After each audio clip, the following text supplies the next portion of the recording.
Hello everyone, Rick and Ronnie back from the BRRRR Thrive.com.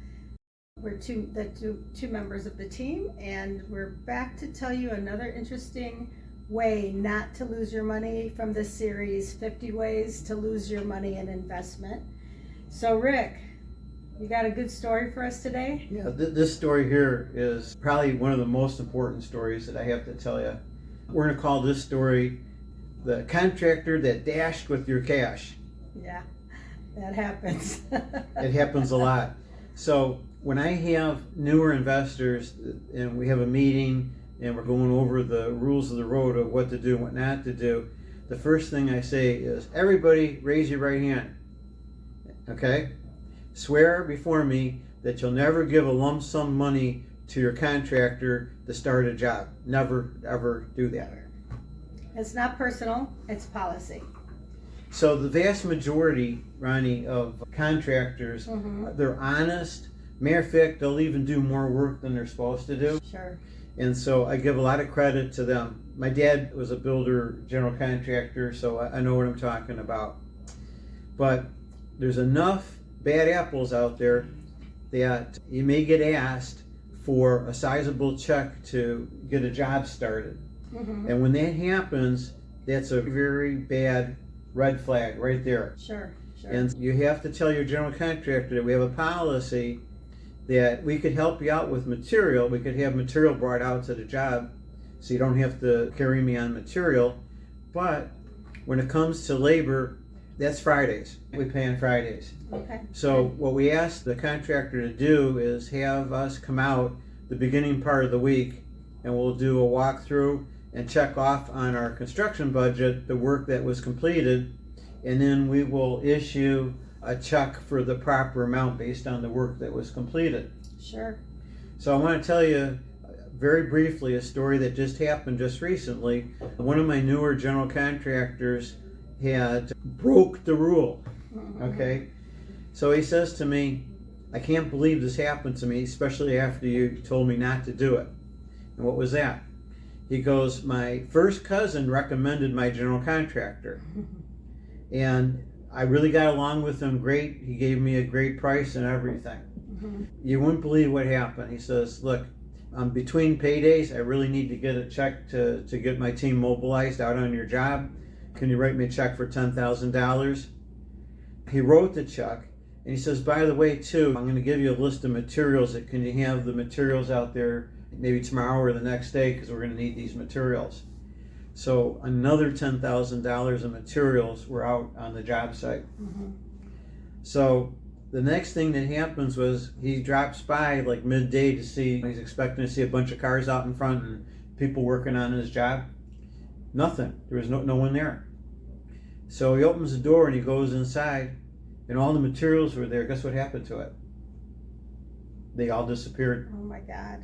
There was kitchen cabinets, there was windows, you name it. There was all kinds of stuff that was there in the house the day before, and it's all gone now. And then when he tried to reach the contractor by phone, he went dark on him. Yeah. He was out $20,000. Wow. That's crazy.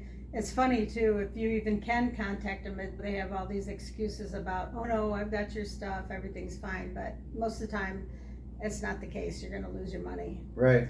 So what's a good way to get your contractors started? And you said have the arrangement with a big box store to be able to bring this stuff over. They'll allow you to put your order in, and then you can give them a designated person that's going to pick up the material that's authorized to do that. Your contractor will stop at the big box store, load up his van, bring it out to the site, and he has material to work with. Yeah. And so you have to have somebody that's qualified to judge the amount of construction that was done. So you have your construction budget. Somebody has to go out there that understands how this works and say, yeah, it looks like all this labor was done, and based on that, I'll have either a check or a wire for you on Friday for the amount that you're supposed to have coming.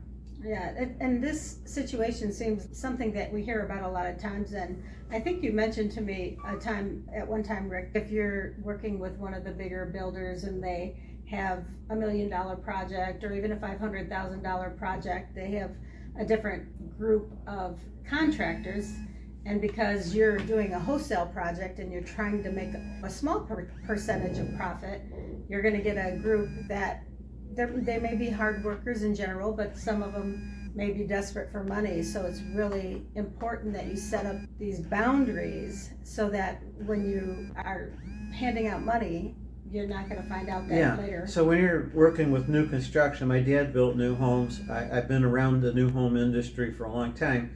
You get what I call on a 5-star rating, you're getting 4 and 5-star contractors, 4 and 5-star tradespeople. Mm-hmm. And they're bonded, they're insured, everything. And generally speaking, you're not going to get burnt that often with that type of individual. Right. Whereas when you're working with the renovation and the investment business, you're going to be dealing with people that are the next level down, which would probably be on the average 3-star contractors and personnel. And they can do awesome, great jobs, but the problem is that there's more bad apples mixed in with that group than you will in the 4 and 5-star people. Well, and they come with more baggage, so the temptation to have a shortcut or desperately need the money for today and thinking they're going to make it up tomorrow, those kind of things happen.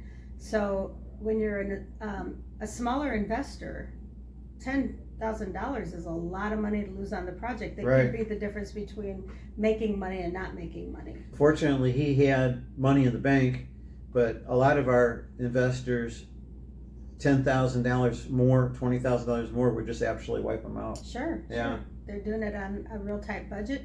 And even though we give them a good mathematical projection, there's usually not a lot of error that can be allowed. This is our second episode of 50 Ways to Lose Your Money. And over the year, we'll keep bringing them to you so that you don't do these red flag problems yourself. Yeah. Or if you do encounter one, you know what to do. Yep. And the motto is, don't give your contractor the money up ahead because he could dash with your cash. That's it, dash with the cash. Thank you.